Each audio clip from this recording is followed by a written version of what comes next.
എത്ര മോഡേണായിട്ടുള്ള വസ്ത്രങ്ങൾ വന്നാലും നമുക്ക് സാരിയെപ്പോലെ അതേപോലെ ധാവണിയെപ്പോലെ പെൺകുട്ടികളെ കൂടുതൽ സുന്ദരികളാക്കുന്ന ഒരു വസ്ത്രമാണ് പാവാട ഉടുപ്പ് എന്നുള്ളത്. ഇന്ന് വിഷുവിന് സ്പെഷ്യലായിട്ട് നിങ്ങൾക്ക് ഒരു സിമ്പിളായിട്ട് എങ്ങനെ പെട്ടെന്ന് ഒരു ഉടുപ്പ് കട്ട് ചെയ്യുന്ന പാവാട ഉടുപ്പിൻ്റെ ഉടുപ്പ് കട്ട് ചെയ്യുന്നതാണ് ഞാനിന്ന് നിങ്ങളിലേക്ക് എത്തിക്കുന്നത്. എനിക്കിവിടെ ടോട്ടൽ ലെന്ത് എന്ന് പറയുന്നത് 16.5 ഇഞ്ചാണ്. അതിൻ്റെ കൂടെ 1.5 ഇഞ്ച് തയ്യൽ തുമ്പും കൂടെ ഞാൻ എടുക്കുന്നുണ്ട്. പിന്നെ ഷോൾഡറാണ്, കഴുത്തകലം 2 എടുക്കുന്നത്. പിന്നെ ഷോൾഡർ എന്ന് പറയുന്നത് 3 ഇഞ്ചും കൂടാണ് ഞാൻ എടുക്കുന്നത്. അതേപോലെ ഷോൾഡർ ടോട്ടൽ 5 ഇഞ്ചാണ്. അതുകൊണ്ട് കൈക്കുഴി ഞാൻ താഴോട്ട് ലെന്ത് എന്ന് പറഞ്ഞാൽ 5 ഇഞ്ചാണ് ഇവിടെ എടുക്കുന്നത്. ചെറിയ അളവാണ്, ഒരു 6 വയസ്സിൻ്റെ പെൺകുട്ടിക്ക് വേണ്ടിയിട്ടുള്ള ഇതാണ് ഞാനിവിടെ ചെയ്യുന്നത്.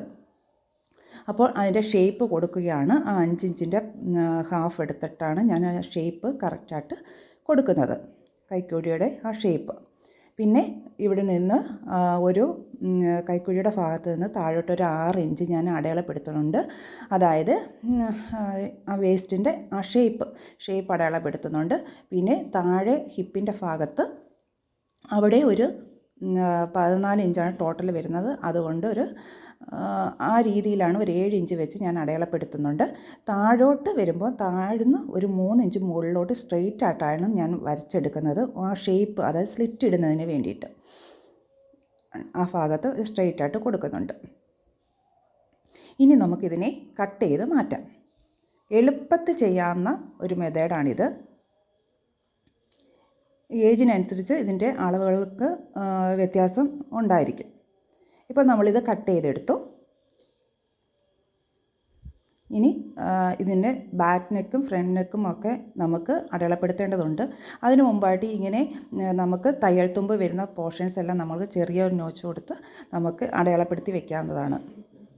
പിന്നെ നമുക്ക് തയ്ക്കുമ്പോൾ എളുപ്പത്തിന് വേണ്ടിയിട്ടാണ്. ഇനി ചെയ്യുന്നത് നെക്കാണ്. ഞാൻ ബാക്ക് നെക്ക് ഒരു 3 ഇഞ്ചും ഫ്രണ്ട് നെക്ക് ഒരു 4 ഇഞ്ചുമാണ് ഇവിടെ എടുക്കുന്നത്. റൗണ്ട് നെക്കാണ് ഞാൻ ഇവിടെ ഉദ്ദേശിക്കുന്നത്.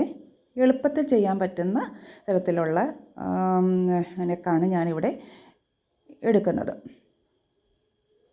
ഈ വീഡിയോ ബിഗിനേഴ്സിനൊക്കെ നല്ല യൂസ്ഫുള്ളായിട്ട് ഉണ്ടാവും. ഇതിനകത്ത് ശ്രദ്ധിക്കേണ്ടതെന്ന് പറഞ്ഞാൽ 2 പോർഷൻ ബാക്ക് ഫ്രണ്ട് ഒരേപോലെ ഇട്ടിട്ടാണ് നമ്മളിത് ചെയ്യുന്നത്. അതുകൊണ്ട് ബാക്ക് പോർഷനുള്ള നെക്കാണ് ആദ്യമേ നമ്മൾ കട്ട് ചെയ്യുന്നത്. കാരണം ഫ്രണ്ട് പാർട്ടിൽ എന്ന് പറയുന്നത് നെക്കെന്ന് പറഞ്ഞാൽ കുറച്ചുകൂടെ ലെങ്ത് കൂടുതലാണ്. ബാക്ക് പാർട്ടാണ് കട്ട് ചെയ്തെടുക്കുന്നത്. ഇനി രണ്ടും കൂടെ മാറിപ്പോകാതെ ബാക്കും ഫ്രണ്ടും പ്രത്യേകിച്ച് ഒന്ന് അടയാളപ്പെടുത്തി വയ്ക്കുക. ഇനി കഴുത്താണ് കട്ട് ചെയ്യുന്നത്. കഴുത്ത് കട്ട് ചെയ്ത് സ്റ്റിച്ച് ചെയ്യുന്നതിന് വേണ്ടിയിട്ട് നമ്മൾ ക്രോസ് കട്ട് എടുക്കുന്നുണ്ട്. ക്രോസ് പീസ് ഇതേപോലെ ചെറിയ പോർഷൻ ആയാലും മതി, നമുക്കത് ജോയിൻ ചെയ്യാവുന്നതേ ഉള്ളൂ. ഇതേപോലെ ചരിച്ച് കോണോട് കോണ് വെച്ച് നമുക്ക് ക്രോസ് കട്ടിങ് എടുക്കുന്നതാണ്. ഇതേപോലെ എടുത്തതിന് ശേഷം അതിനെ ജോയിൻ ചെയ്തിട്ടാണ് കഴുത്തിൽ. ഞാൻ ഈ ഉടുപ്പിന് ലൈനിങ് ഇടാത്തത് കൊണ്ടാണ്. ലൈനിങ് ഉണ്ടെങ്കിൽ ലൈനിങ് ഇട്ട് നമുക്ക് മറിച്ചിട്ട് തച്ചാൽ മതിയായിരിക്കും. ഇത് ലൈനിങ് ഇല്ലാത്തത് കൊണ്ടാണ് ഇതേപോലെ ക്രോസ് പീസ് വെച്ച് കട്ട് ചെയ്തെടുക്കുന്നത്, അല്ല സ്റ്റിച്ച് ചെയ്തെടുക്കുന്നത്. ഇനി ഇതിനകത്ത് സ്ലീവാണ്. ഇതേപോലെ പഫ് സ്ലീവാണ്. ഞാൻ മുകളിലോട്ട് 5 ഇഞ്ച് എക്സ്ട്രാ എടുക്കുന്നുണ്ട്.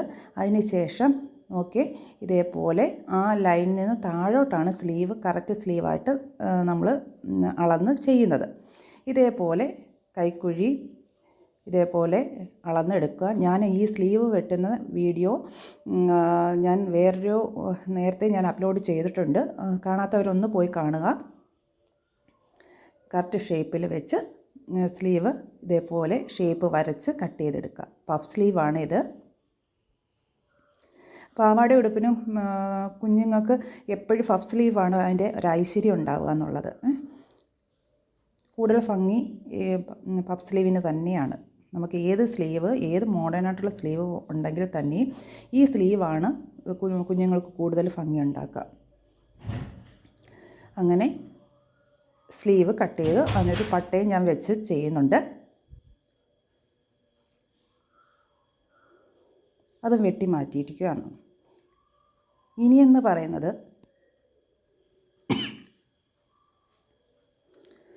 ഇതിൻ്റെ ഫ്രണ്ട് പാർട്ടിൻ്റെ അടിഭാഗത്ത് ഇതേപോലെ പട്ട ഞാൻ വെച്ച് പിടിപ്പിക്കുന്നുണ്ട്. ഫിനിഷ് ചെയ്ത് ഇങ്ങനെയാണ് കിട്ടുന്നത്. അപ്പോൾ ഇതിൻ്റെ സ്റ്റിച്ചിങ് വീഡിയോ അടുത്ത് തന്നെ ഉണ്ടാവും. ഈ വീഡിയോ ഇഷ്ടപ്പെട്ടെങ്കിൽ ലൈക്ക് ചെയ്യാനും കമൻറ്റ് ചെയ്യാനും ഷെയർ ചെയ്യാനും മറക്കരുത്. Thanks for watching.